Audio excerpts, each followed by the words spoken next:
बाप पे निश्चय हो जाता है, ड्रामा पे हो नहीं जाता, सबको बाबा पे निश्चय रहता है, ड्रामा पे निश्चय रहता है, परिवार पे भी निश्चय रहता है, लेकिन सब स्वयं के ऊपर सबसे ज्यादा निश्चय है ना। हाँ, अच्छा ठीक है। स्वयं के ऊपर सबसे ज्यादा निश्चय डगमग होता है ना, अप डाउन आता है, तो स्वयं को हिलाने के लिए माया आती है। आप जब निश्चय पूर्वक चलते हैं, बहुत अच्छी स्टेज पे जाते हैं, तो उस वक्त माया का वार होता है, केवल आपका फाउंडेशन चेक करने के लिए, आपको स्वयं के प्रति निश्चय बुद्धि बनाने के लिए कि नहीं यार, तो मालूम नहीं माला वाले कैसे दौड़ रहे होंगे, जब सबसे बड़ी आफत तो माला वालों की होगी, और हम खुद ही माला वाले हैं, तो अपन सोचे पता नहीं कैसा हो, उड़ रहे होंगे, खिल रहे होंगे। बाप को भी हंसी आती, देखो अपने ऊपर बच्ची को निश्चय ही नहीं। अक्सर हम दूसरों को देखने लगते हैं जो कि हमारे सामने कुछ भी नहीं है। ये ध्यान है, बिना मेहनत के किसी को ना कभी कुछ मिला है ना मिल सकता। इसलिए स्वयं के प्रति निश्चय बुद्धि बने रहना बहुत बड़ी बात है। इसलिए भगवान के प्रति, ड्रामा के प्रति, परिवार के प्रति नहीं, लेकिन आज की डेट में सबसे बड़ा निश्चय है स्वयं के प्रति। क्यों नहीं होता? क्योंकि अभी कहाँ देवता बनने की पढ़ाई, और कहाँ हम एकदम अभी डाउनफॉल में जी रहे हैं, और वातावरण चारों तरफ का, और कितनी आह निकलती है अंतिम आहुति देने के लिए, कितना जैसे कि दम घुटता है, भगवान ये कैसे छोड़े, कैसे छोड़े, कितनी आह स्वाहा स्वाहा। कितना आसान से मुरली में बोल देते हैं, तो 5 विकारों को स्वाहा कर दो, इनका बोलने में क्या जा रहा है, करके देखो तब तो मालूम पड़े। जो इनके बड़े से बड़े दिग्गज होंगे, करते होंगे, उनसे पूछो स्वाहा करने में कितनी आफत होती है। इसलिए निश्चय बुद्धि बने रहे। स्वाहा तो करना ही है, होना ही है, लेकिन निश्चय बुद्धि हो गई, खुशी खुशी। हाँ जी, हाँ हाँ बोलो। आत्मा में आपने बोला सब कुछ समाया हुआ है, बिल्कुल समाया हुआ है। तो वो सुख आप बाहर ढूंढते हैं, बिल्कुल ढूंढ रहे हैं। तो आत्मा का प्रैक्टिस करते क्यों समझ में आएगा, अभी कौन सा हम आत्मा बने हैं भाई। थोड़ा थोड़ा तो अनुभव होना। सुनो सुनो सुनो, ये जो भक्ति मार्ग से, भक्ति मार्ग कहाँ से निकला है, भक्ति मार्ग में जो इतनी महिमा है अध्यात्म की, अध्यात्म में मुख्य है आत्मा, है ना। शास्त्र में पूरे भरे पड़े हैं तुमको ये देह से दूर करने के लिए। तो जरूर सात्विक अवस्था ने जिन्हें साक्षात्कार किए हैं, उन्होंने लिखा है अगर तुम आत्मा बन जाओ तो तुमको बाहर कुछ भी ढूंढने की दरकार नहीं। वो शास्त्रों का पढ़ा राजाओं ने, राजे महाराजाओं ने, तो उनको तलखी सी छूटी कि नहीं छोड़ो, जो वहां लिखा है वो सत्य है, क्योंकि ये सत्य मिला ही नहीं, राजा में वो मिला ही नहीं, उनको सुख ही नहीं मिला, या कोई कमी ही नहीं थी। शांति गायब होती गई तो सुख का भी आनंद नहीं ले पाए, तो छोड़ छाड़ के जंगल में चले गए। तो ये जरूर शास्त्र में उनको मिला ना। और उनके जो गुरु बैठे थे सर पे, वो यही पढ़ाई पढ़ा रहे थे कि राजा अगर इसी में ही पढ़ा रहेगा तो इसका तो बहुत बड़ा अनर्थ हो जाएगा। तो उसको पढ़ाई, राजन ये नहीं, तुम्हारी पढ़ाई तो ये है, ये अपना ठीक है, अपना फर्ज निभाओ, उसके बाद कहाँ जाओ, संन्यास। तो आत्म सुख, फिर उसको बताया कि उस आत्मा में सब कुछ है, ये विनाशी है और वो अविनाशी है। वो तुमको जब सुख मिल गया, उस सुख को कोई छीन नहीं सकता। वो सुख जब तुमको मिलेगा उसको कोई छीन, वो अविनाशी है, ये विनाशी है। अब द्वापर युग के बाद क्या हो रहा है, परसेंटेज हमारे देहभान की बढ़ रही है। 49% से जब ज्यादा देहभान बढ़ेगा तो ज्ञान इंद्रियां और फिर कर्म इंद्रियां, अब सुख की परिभाषा अब चेंज होने जा रही है ना। अब खाने पीने इन सब चीजों में हमको सुख मिलने लगा। अध्यात्म हमारे तो भी साथ में है, लेकिन जितनी आत्मा में कमजोरी आती जा रही है उतने हम सुख बाहर से लेने शुरू कर दिए हमने। खाने पीने में सुख, घूमने फिरने में सुख, देखने हर चीज में सुख। जितने और कमजोर होते जा रहे उतने जास्ते हमने साधन इकट्ठे करते जा रहे हैं सुख के। जितनी आत्मा कमजोर होती जा रही है उतना ही वो आडंबर खड़ा कर रही है सुख पाने के लिए। अब वो टोटली भूल चुकी आत्मा कि स्वयं स्थिति में सुख है, और बाप ने आके बताया तुम्हारे में सब कुछ है, जो 32 गुण है वो मेरे नहीं है, ये 32 गुण तुम्हारे हैं। वो कहते हैं आत्मा तो परमात्मा, बाबा कहते हैं नहीं भाई, आत्मा तो परमात्मा नहीं है। लेकिन आत्मा जब वो धारण कर ले, जो सब कुछ उसका ही है, उसकी ही प्रॉपर्टी है, इसका मतलब जो बाप की महिमा है वो तुम्हारी महिमा है, ये तो बोला ना बाबा ने, है ना। और बाप की महिमा में तो ये सब आता है, शांति का सागर, सुख का सागर, आनंद का सागर, प्रेम का सागर, जो कुछ भी है, जो उसकी महिमा है, वो हम स्वरूप तो बनते हैं। अब दिक्कत यह है कि अगर वो सूरत थोड़ा सा तो टेस्ट आना चाहिए। सोचो देह अभिमान का कितना मोटा रूप हमारे ऊपर है कि हम थोड़ा सा भी उसका टेस्ट नहीं ले पा रहे।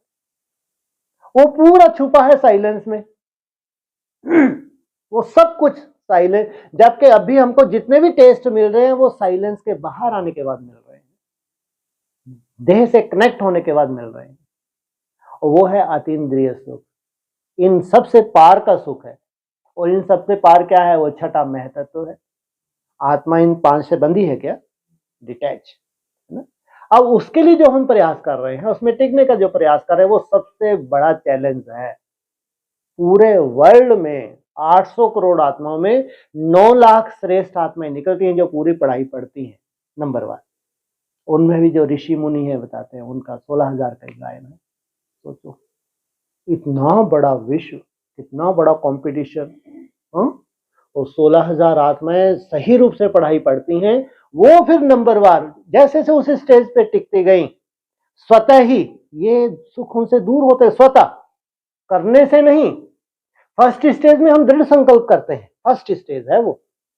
फिर जैसे हम ऊपर की तरफ, ऊपर जाना क्या है? साइलेंस में माना ऊपर जाना, चाहे सागर की गहराई का हो चाहे ऊपर, वो है साइलेंस में टिकना। जितना उसमें टिकते हैं स्वतः, इसलिए सहज राजयोग। जैसे जैसे तुम आत्मा बनते जाएंगे स्वतः ही ये छूट जाएगा।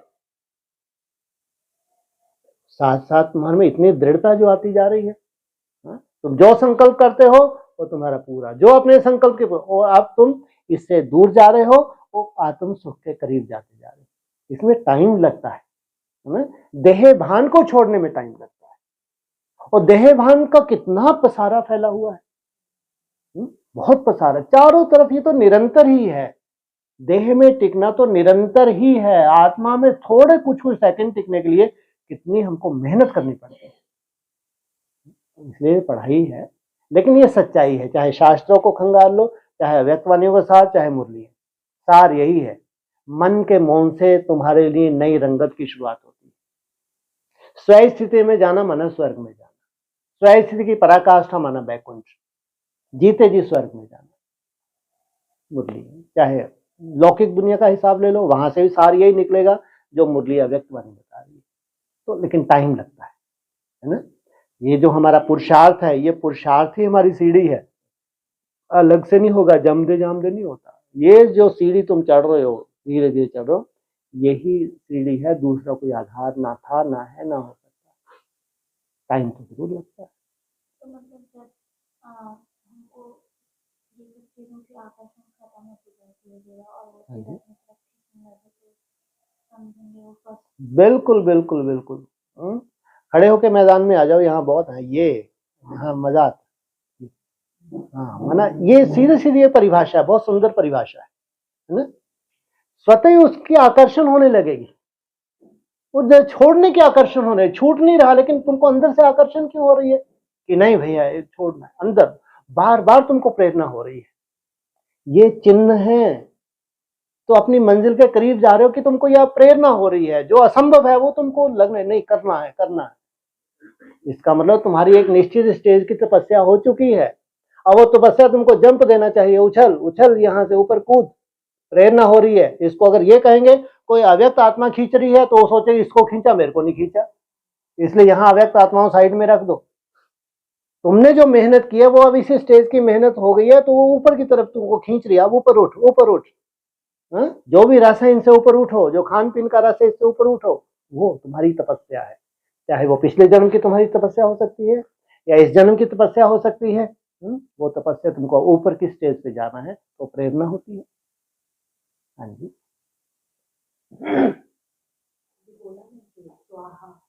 हाँ जी, बिल्कुल होता है। हाँ जी, ठीक है, तो इससे कैसे छूटे, क्योंकि पता है कि अब तो मिलना है। ठीक, ये निश्चय बुद्धि पहले हो जाए कि भगवान कितनी बार आता है पूरे कल्प में, एक ही बार आता है। ठीक है, भक्ति मार्ग में जो भी अध्यात्म के साथ भक्ति मार्ग से जुड़ जाते हैं, हम जो भी करते हैं त्याग का फल श्रेष्ठ ही मिलता है, ऐसा भक्ति मार्ग के सबूत है। आपने जीवन में आप जितना भी त्याग करते हो उसका फल श्रेष्ठ ही मिलता है। और फिर ये ज्ञान मार्ग, भगवान आया हुआ है, भगवान की शिक्षा है, यहाँ फेलियर का तो कोई सवाल ही नहीं। यात्रा हमारी एक जन्म की तो है भी नहीं, है ना। और कम से कम संगम युग पे भी एक जन्म की यात्रा नहीं, ये तो हमको अब धीरे धीरे समझ मिल रही है। कम से कम संगम युग के 2 जन्म तो आपको लग ही जाते हैं और सिद्धि स्वरूप बनने के लिए। सोचो आप, इसका मतलब यहाँ फेलियर का तो कोई चांस ही नहीं है। हाँ, ये है जो छोड़ने में थोड़ा सा निकलती है, तकलीफ तो है, यही हमारा कॉम्पिटिशन है ना। जिस राग में हमारी बुद्धि फंसी हुई है, उस राग से एकदम विरक्त होना, राग से ऊपर उठना, यही हमारा कंपटीशन है, यही पढ़ाई है। वो इसके सामने ये टारगेट कि वो सुख कितना बड़ा होगा जिसकी आज कोई कल्पना भी नहीं कर सकता भाई। ये छोटे छोटे सुख जो हमको नीचे की तरफ ले जा रहे हैं, इसके त्याग से वो सुख कितना बड़ा है, इसके तो सबूत शास्त्र भरे पड़े हैं, मुरली अव्यक्तवाणी भरी पड़ी है। वो सुख कितना बड़ा होगा जब हम बाप के करीब जाते हैं, जब बाप की गोद में समाते हैं। वो देह से डिटैच होने के बाद ही उसकी गोद में जाना होता है। आप स्लोली भी डिटैच हो रहे हो तो भी आप ऊपर बढ़ रहे हैं। अपने प्रति अनिश्चय बुद्धि की तो कोई बात ही नहीं। जितना तुम इनसे सुखों से दूर जा रहे हो तो उसकी गोद में जा ही रहे हो। मेरे को केवल एक चीज अच्छी लगती है, कम से उसने हमको भूखा नहीं मारा, है ना। कितनी सुंदर है, भूखा नहीं मारा। अगर वो बोल देता कि तुम भूखे रहो, तब मेरे अंदर समाओगे कि मैं तो सदा ही भूखा रहता हूं। अब मेरे में अगर तुमको समाना, तुमको भूखा रहना पड़ेगा, ऐसा तो कहीं नहीं बोला, है ना।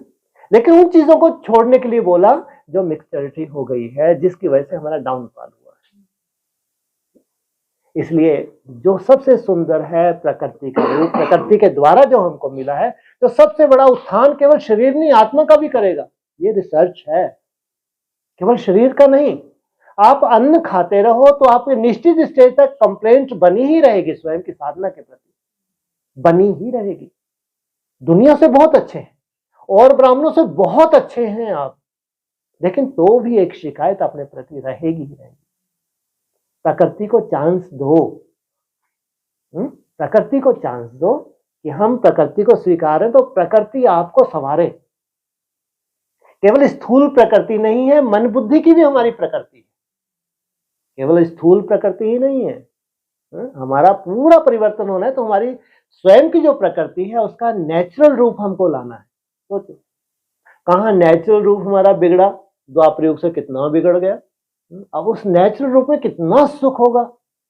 बाबा याद दिला, तुम आदि काल को याद करो, तुम अनादि कौन हो। बार बार बाबा तुमको याद दिलाता है। क्यों? क्योंकि तुमको मेरे समान बनना है। मैं तुमको असीम देने आया हूं जो तुम दुनिया में कोई दे ही नहीं सकता। जो तुमको मिलने वाला वो अविनाशी, कोई छीन नहीं सकता। जबकि दुनिया में कितनी बड़ी हाहाकार होने जा रही हो, वो भी ऐसे समय पे बता रहा है जब सब कुछ हाथ से छीनने वाला है। तो क्या आपको लगता है कि शुद्ध भोजन किसी को मिलने वाला है? साइंटिस्ट को जो मालूम है वो तुमको नहीं मालूम। साइंटिस्ट जानते हैं कि आगे चल के इनको शुद्ध भोजन नहीं मिलेगा। आपको जहर ही खाना है, जहर ही पीना है। तो सोचो जीवन कैसा होगा। और भगवान तुमको एकदम ऐसे समय पे और हमको ऐसा सात्विक एक सैंपल दिखाना चाहता है कि मैं अगर आया हूं तो मैं कैसे अपनी रचना की सेफ्टी करता हूं। और रचना की सेफ्टी कैसे कोई चमत्कार नहीं दिखाता कि वरदान दे दिया अपने, एक समझ देता हूं। इसलिए बाबा कहते हैं कि क्या सबूत है भगवान आया है, क्या करता हूं मैं, समझ देता हूं, ज्ञान देता हूं, बस ये मेरी ड्यूटी है। और मेरे बच्चे मेरी समझ को समझ जाते हैं, उस समझ को धारण करके वो वापसमान बन जाते हैं। छूटना तो है ना, सब कुछ छूटना है, तुम्हारे सब कुछ छूटना है, क्योंकि अब प्रलय काल है, छोटा काल नहीं है, बहुत बड़ा काल है, ये साधारण काल नहीं है। ज्यादा से अगर तुम सुख ले रहे हो तो कितना समय ले पाओगे। दुनिया की जो हालात हो रही हैं, अगर चलो तुमने मान लिया 10-12 साल तुमने सुख ले भी लिया, तो उसके बाद भी तो घूम फिर के वहां अब तो कुछ प्राप्ति वाली भी कोई बात नहीं बची। और जबकि तुम वो आनंद लेने जा रहे हो जो इन चीजों में है ही नहीं। सोचो आप, इतना असीम आनंद, और जहां तुम हो तुम्हारे सुंदर वायुमंडल से कितनों की सेफ्टी होने वाली है, तुम्हारे लौकिक की भी, क्योंकि ये समझ तुमको आई है, तुम्हारे लौकिक को थोड़ी आई है। और जबकि जहां तुम हो, जिनसे ब्लड कनेक्शन है, उनका भी कल्याण होना चाहिए। तुम्हारी अगर अज्ञानता गुजरती जा रही है, तुम्हारे लौकिक और अलौकिक का कल्याण ना हो, ये हो नहीं सकता। चाहे स्वयं के लिए कह लो, चाहे हमारे लौकिक और अलौकिक परिवार के लिए कह लो, मरना तो पड़ेगा, बिना मरे स्वर्ग नहीं मिलता, चाहे आज मरो या कल मरो। आज मरते हैं तो बहुतों के लिए बहुत सुंदर आप छत्र छाया बन जाते हैं, कल मरेंगे तो किसी की छत्र छाया में बैठना पड़ेगा, मरना तो है। हाँ जी, ये बोला ना कि समय पर जो करते हैं हाँ जी, वो तो विजेता है, ठीक पर है, जो समय से पहले कर ले ठीक है। वो कोई साधारण नहीं होंगे। माना समय का आवाहन करना है ना, माना समय को लाना और समय की इंतजार करना, दो शब्द बाबा ने बोले हुए हैं ना। एक है समय की इंतजार, कि समय पे तो हो ही जाना, ये तो हम भी जानते हैं, हमारे अपना भाग्य है, भगवान के बच्चे हैं तो 9 लाख का अपना भाग्य है, समय पे होना ही है। लेकिन कोई कोई वो समय को लाए, इसलिए हम क्या कहते हैं, विनाश नहीं टल सकता भाई, कितने भी यज्ञ तप कर लें, दुनिया उल्टी लटक जाए तो इस विनाश काल को परिवर्तन नहीं कर सकते। ये किन्हीं आत्माओं के योग बल से ये विश्व का परिवर्तन होने जा रहा है। वो है सृष्टि की रचयिता, भगवान नहीं रचयिता है, प्रैक्टिकल में वो रचयिता हो जाएंगे। तो कोई है रचयिता, कोई है रचना, जो रचयिता है वो परिवर्तन कर रहे हैं समय का, फिर वो समय सबका परिवर्तन करता है, किसी का अकल्याण हो नहीं सकता। लेकिन रचयिता बनाने के लिए भगवान आया है, रचना बनाने के लिए नहीं आया। हमारे जो पूरे पृथ्वी चक्र में 84 जन्म होते हैं, हाँ जी, उनकी शूटिंग तो हम संगम युग में करते हैं। ठीक है, तो अभी जब हमारा नई दुनिया में ये जो नया जन्म है, हाँ जी, उसमें 84 जन्मों की जो शूटिंग होगी अभी वापस, ठीक है, तो उसमें देह भान से हम 84 तरीके से छुड़ाएंगे अपना पीछा, नहीं ऐसा कुछ बिल्कुल होगा? नहीं, बिल्कुल नहीं। कोई कोई आत्माएं 82-83 जन्म भी सुखी रहती हैं, नहीं तो फिर जब तक इस्लाम धर्म वाला नहीं आएगा तो आपका परिवर्तन नहीं होगा, जब तक बुद्ध धर्म वाला नहीं आएगा परिवर्तन नहीं होगा, क्रिश्चियन का हेड नहीं परिवर्तन होगा, तो वो जन्म जन्मांतर में सुखी थोड़ी रहेंगी वो। और कोई कोई आत्मा 82-83 जन्म सुखी रहती, इसका मतलब जब से नई दुनिया का ज्ञान आपकी बुद्धि में बैठा, उनको भी नई दुनिया का ज्ञान है, ऐसा नहीं है। ये जितने भी हैं 20, उनके तो बहुत अच्छे से है, पहले से है, तो जरूर उनकी बुद्धियों में है, लेकिन उन्होंने नहीं किया, तो उनको उनकी जो रचना है उनके समय पे वो रचना सोच सकते हैं। लेकिन अगर आप नई दुनिया में आ गए हैं तो आपको लगता है मेरे को जन्म जन्मांतर सुख का बनाने का चांस मिल गया।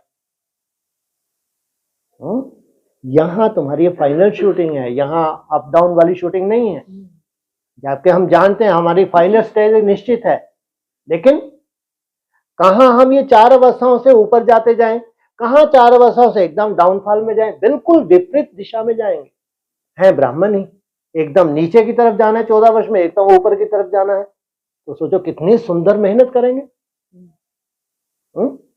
शूटिंग पीरियड का कितना सुंदर ज्ञान उनकी बुद्धि में बैठा है कि हम धीरे धीरे हमारी अवस्था को ऊपर की तरफ जाना है, घोर नरक में स्वर्ग की सौगात।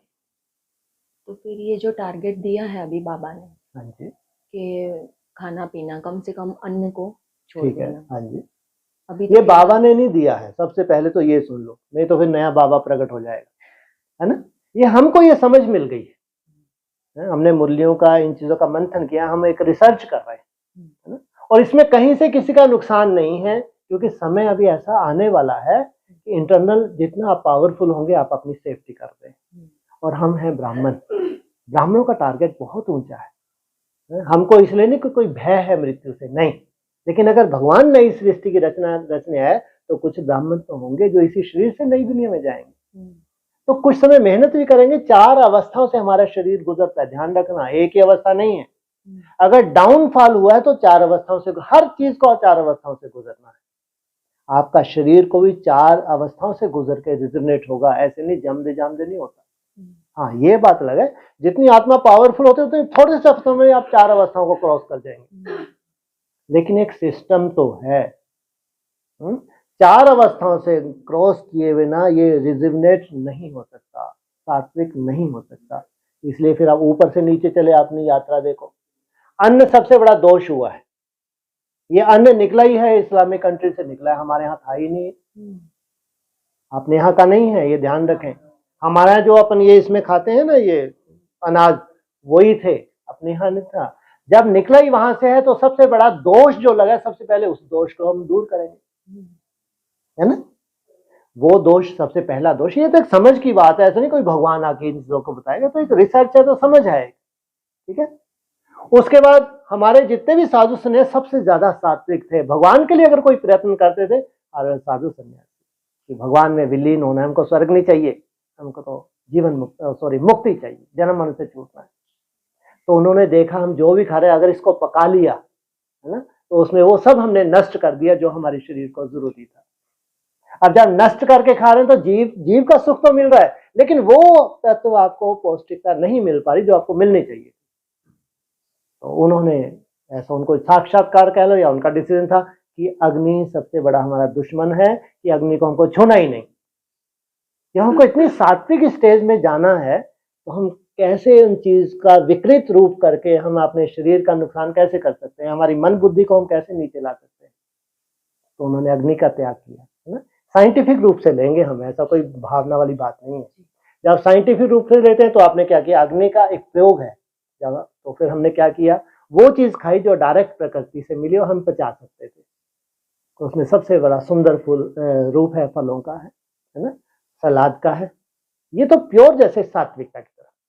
अब ये देखना अपनी डाइट बहुत कम है, इसमें योग की कोई बात नहीं है। सबसे पहले जब योगी करते हो ना, वहीं तुम लोग सब कुछ धरा है, जब हम योगी बनेंगे तो कर लेंगे। ये सबसे बड़ी आपकी भूल है कि जब हम योगी बनेंगे तब कर, नहीं, तुम्हारे मन की कमजोरी तुमको नहीं करने दे रही, योगी नहीं, तुम्हारा मन इतना कमजोर हो गया, तुमको लगता है जब योग बल होगा तब मैं करूंगी। बिल्कुल नहीं, ये चीज जिसकी बुद्धि में आ गई वो हो गया पार। तुमको ये मालूम पड़ेगा भूख और इच्छा में बहुत अंतर है, जमीन आसमान का अंतर है। भूख तो नहीं के बराबर है। और तुम फल क्यों नहीं जाते ज्यादा अंदर, क्योंकि प्रकृति को जितना तुम्हारे शरीर को चाहिए वो हो गया, उसके बाद खालाता ही नहीं है। ये समोसे का भी हमने ये रोल देखा है, समोसा भी एक लिमिट 4, 6, 7 खाओ, उसके बाद मुंह में ठूसो, आ करोगे, उल्टी करोगे, कोई भी चीज, जबकि वो चीज तुम्हारे शरीर को बिगाड़ा है अति में। ये कोई नुकसान, लेकिन तो भी फल एक लिमिट तक ही जाएगा और वो सफिशिएंट है तुम्हारे दिनचर्या के लिए। कितना भी भाग दौड़ करो, जितना फल तुम खा पा रहे हो उससे ज्यादा जरूरत नहीं है। और धीरे धीरे धीरे धीरे अब तुम हो योगी, तुम्हारी आत्मिक स्मृति बढ़ने लगी। अब मुरली का वो पॉइंट, तुम्हारी भूख, तुम्हारी प्यास तुम महसूस करोगे। जब तुमको आदत ही ये पड़ गई ना, फिर तुमको देखोगे कि ये समय आ गया, तुम वो सब भूल गए, पका हुआ क्या होता था, रोटी, ये भूल ही गए। अब तुम्हारा जीवन ही बदल गया। और साथ साथ में तुम साधना कर रहे हो, अब तुमको इतनी समझ मिल गई कि ये जो मैं इतना फल खा रहा हूं इनको मैं निचोड़ दूं। रस कितना निकला, 1 कप रस निकला, ज्यादा से ज्यादा। तुमने पूरे फलों को निचोड़ के देखा, वही सार है ना बॉडी के लिए, या फलों के काट के खाना वाना ये कोई सार था? सार जब तुम्हें तो कि ज्यादा से ज्यादा 100 ग्राम निकला भैया, वो 100 ग्राम तुम निचोड़ के तुमने पी लिया, तुम वैसे के वैसे ही तंदुरुस्त, और तंदुरुस्ती तुम्हारी बढ़ गई। फिर फलाहार के बाद लिक्विड आहार आ गया तुम्हारे पास, और अब तुमको लगा कि ये तो चबाने की भी 8 घंटे जरूरत नहीं है, 24 घंटे में एक ही बार लिक्विड का आहार करे, फिर खूब भगवत भजन लगे हो तुम, दिन रात एक कर रहे हो, आनंद ले रहे हो। क्यों आनंद ले रहे हो? कि तुम हो सच्चे सच्चे सोशल वर्कर। वो सोशल वर्कर सच्चे नहीं है, वो तो झूठे हैं। भगवान कहता है तुमको टैग दिया है, तुम हो सच्चे सच्चे सोशल वर्कर। अगर भगवान ने हमको चुना है, अगर हमारे द्वारा ही विश्व का कल्याण होने जा रहा है, तो हम कितने भाग्यशाली हैं कि भगवान ने हमको चुन लिया। और भूखा तो मारा ही नहीं, कहीं भूखा मारा, केवल परिवर्तन किया उसने बस। जो तुम्हारे में विकृति आ गई थी उस विकृति को धीरे धीरे परिवर्तन करता गया। अब धीरे धीरे तुम आत्मिक स्मृति की तरफ बढ़ते जा रहे हो। इससे ज्यादा आगे ना जाए तो ही काफी है। फिर तो वो अपना काम करेगा, इसके बाद तो अपना काम करेगा, तो ज्यादा भारी हो जाता है। अभी आपने बताया ना कि 17 तारीख से लेकर के हाँ जी, गुड़ी पड़वा तक 84 दिनों का, बिल्कुल 4 सेकंड का, बिल्कुल। उसमें आपने ये बताया कि जो अपने कड़े संस्कार हैं, हाँ जी, अब कड़े संस्कार तो बहुत ज्यादा है, एक उनमें से कड़े से कड़ा लेना है, बहुतों की चिंता नहीं करनी है। उनमें से भी कोई एक बड़े से बड़ा होगा, पहले उसकी चिंता करेंगे। हम ये भी जानते हैं कि एक बड़े से बड़ा संस्कार जीत रहे हैं, उसके साथ बहुत से छोटे छोटे संस्कार जीत लेते हैं, ये भी तो परिभाषा है। हमेशा याद रखो। भूतों के साथ भूतों का कनेक्शन है, कल ही अव्यक्त वाणी था ना। अगर एक बड़े से बड़ा भूत जो आपको परेशान कर उसको जीत लिया तो छोटे मोटे भूत वैसे ही शांत हो जाएंगे जो उसके साथ लगे हुए परेशान कर रहे हैं आपको। इसलिए हम तो उस भूत को देखना है जो सबसे बड़ा भूत आपको दिख रहा है, मोटे रूप में दिख रहा है। बस आगे इतनी बुद्धि और हमारी सूक्ष्म होती जाएगी, ऊपर वाला जानता है, उसकी ड्यूटी है। हमको ज्यादा नहीं है कि एकदम हप करके बस बाप समानी बनना है। धीरे धीरे धीरे धर्मनवा सब होगा, है ना। तो उस संस्कार को हमने देख लिया कि ये संस्कार है। 21 रोज हमने विशेष उसके ऊपर अपना प्रयोग किया, है ना। बार बार माया आएगी उसकी चिंता नहीं, बार बार आएगी, आने दो। लेकिन आपको हमेशा याद रहना चाहिए कि इस संस्कार को मेरे को जीतना है। माया उतनी ही ज्यादा आएगी, आने दो, खूब आने दो उसको। जितना ज्यादा तुम उसको ऐसा दबाओगे ना उतना ही ज्यादा उभर उभर के आएगी। आने दो, बिल्कुल आने दो, लेकिन भूलना मत। बाबा को जरूर बोल देना, बाबा 21 रोज है, वो आपको खूब याद कर रहे हो और याद की बहुत पावर है, मैं जानती हूँ। 21 रोज का दुनिया में मानते हैं। किसी संस्कार को लेकर जब काम किया जाता है ना तो उसके ऊपर एक निश्चित स्टेज तक जीत जाते हैं। निश्चित स्टेज तक, मैं ये नहीं कह रहा संपूर्ण। आपने मान लो 100% था, 75% जीत लिया, फिर आगे 21 रोज और है, दृढ़ता छोड़ ही नहीं रहे, है ना। 50%, फिर 21 रोज और है, तो क्या 84 डेज में वो जो कड़ा संस्कार तुमने जीत लिया, तुमको मालूम ही नहीं है जो छोटे छोटे कितने दब्बू से थे वो तो वैसे ही आउट हो गए। क्योंकि कायदा है ये। हमारे में अपनी तरह की कोई बहुत बड़ी कमजोरी भी है, विशेषताएं भी बहुत है। उन विशेषताओं को भगवान ने देख के अपना बनाया है। वो कमजोरी की वजह से आपकी यात्रा रुकी हुई है। वो यात्रा आपकी आगे सुंदर होना, तो वो कड़ा संस्कार। बाकी तो धीरे धीरे बहुत सुंदर समझ आएगी फिर, लेकिन वो लीकेज को जरूर हम बंद करें। नई दुनिया आ रही है तो कोई बहुत बड़ी लीकेज को लेके हम नहीं जाएंगे। चिंता मत करो, विकल्प आने की ही चीज है, आने दो। लास्ट में ऐसा आता है कि बाबा तो बिंदी है, उसको बाबा तो बिंदी है, उसको शरीर होता है तो पता चलता है। लास्ट में वो आके खड़ा हो जाता है। अरे वो शरीरधारी जितने भी आए हैं, जितने भी होंगे यहाँ पुरुषार्थ करेंगे, वो सोचते व्यर्थ भी नहीं रहना है, तो विकल्प तो पता नहीं कब के उनके उड़ जाते हैं, ऐसे छुई मुई हो जाते हैं विकल्प। साधना की ताकत है, विकल्प तो छुई मुई पता नहीं विकल्प होते क्या हैं, विकल्पों की अविद्या हो जाती कि होते क्या हैं। लेकिन अगर आप कह रहे हैं तो हम कह रहे हैं आने दो, क्योंकि रहना कुछ भी नहीं है। चिंता क्यों करें, जो चीज है उसको आने दो। हम जो कर रहे हैं ये ही सब कुछ है, चाहे विकल्प हो, चाहे उसके बाद व्यर्थ के तूफान हो, कोई चिंता नहीं है। लेकिन जो हमको ज्ञान मिला है, इस ज्ञान से हम जीतेंगे और हम एक सैंपल बनेंगे। क्योंकि जो आपके सामने माया ये सबके सामने है, आप बता देते वो बताते नहीं है। अंतर इतना सा है, जितने जितने आप स्वच्छ बनते जाएंगे आपको बताने में कोई संकोच नहीं है। क्या सोचे भले सोचे, यही स्वच्छता आ रही है आपके अंदर, यही योग बल है कि आपको बताने में कोई तकलीफ नहीं है। और जितना आप बताते हो तो भगवान खुश होता है। यहाँ कोई तो आपके प्रति सोच सकता है कैसी बात बोल रहे, सोचे ऐसा हो जाए, अरे तो मंद बुद्धि है, अगर सोचे तो सोचे। बाबा कहते सच तो बीठो नच, जो आपके पास है ये सबके पास है, लाखों के पास है, लाखों ब्राह्मणों के पास। आप सैंपल बनो, है ना, अपने अनुभव से दूसरों को गाइड करना। आज पॉइंट आया था ना कि विजय माला में तो तुम हो, हाँ जी, भक्तमाला में भी हो क्या? हाँ जी, पूछा था। अभी तक भक्ति में ही अगर हो तो विजय माला में कहाँ जाओगे? भक्तमाला भी तुम्हारी है, ये भी बोल, है ना। लेकिन अभी तुम ये जी इकट्ठे ही दे देंगे। भक्तमाला तो तुम थी ही, है ना। लेकिन अब तुमको टारगेट है ये भक्ति के संस्कार छोड़ने। अब तो ये देखना है कि विजय माला में हमारा नंबर कौन सा है। निकलो निमिष भाई, रिकॉर्डिंग सुन लेना कभी फुर्सत मिले तो। हाँ सही बात। और आज शुरुआत की थी कि त्रिदेव रचयिता, ठीक है, बाप रचयिता है और त्रिदेव तो रचना है, ठीक है। लेकिन शुरुआत ऐसे क्यों की कि त्रिदेव रचयिता? हाँ, शुरुआत की, उसके बाद फिर अपन ने इसलिए ब्रेक लगा दिया कि अब कुछ भी निकल सकता है, क्यों निकालो। अच्छा है ना, वो पहली लाइन ही कितनी सुंदर थी। अगर त्रिदेव रचयिता है तो पहले उसने क्या किया, वर्षा दिया। फिर दूसरा नंबर क्या किया, पढ़ाई। तीसरा नंबर वरदान दिया, है ना। तो वर्षा तो आते से ही दे दिया 9 लाख आत्माओं को। तुम नर से नारायण, नारी से लक्ष्मी बनते हो। वो 9 लाख तो अपना अधिकार है, कोई छीन नहीं सकता। ये भगवान का वर्षा है जिनसे नई सृष्टि की शुरुआत करनी है। अब 9 लाख को पढ़ाई पढ़ाने के अलग अलग स्टेटस होने हैं इनके, 9 लाख को पढ़ाई है ना। फिर जिन्होंने पढ़ाई पढ़ी उनके लिए बहुत बड़ी आफत थी पढ़ाई, तो बाप रे बाप, ना फेल हो रहे हैं ना पास हो रहे हैं, बीच में लटके हुए हैं। फिर इनको चाहिए वरदान, क्योंकि ये थके नहीं हैं, लंबे समय की मेहनत से भी ये थके नहीं है। फिर भगवान दान देता है, वरदान देकर इनको ऊपर